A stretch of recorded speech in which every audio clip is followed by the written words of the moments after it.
Hey everyone! Do you face AWS unusual billing charges? Here is the solution for it. When your account charged $cents, can we get email for us? How cool it is! It's 100% free service. Subscribe and let's do it. Go to your AWS account and search billing.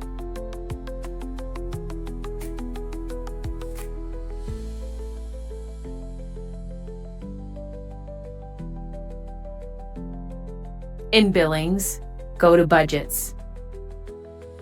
Click Create Budget.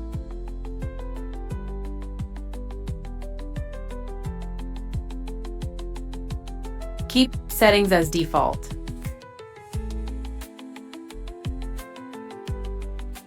Here, enter your email.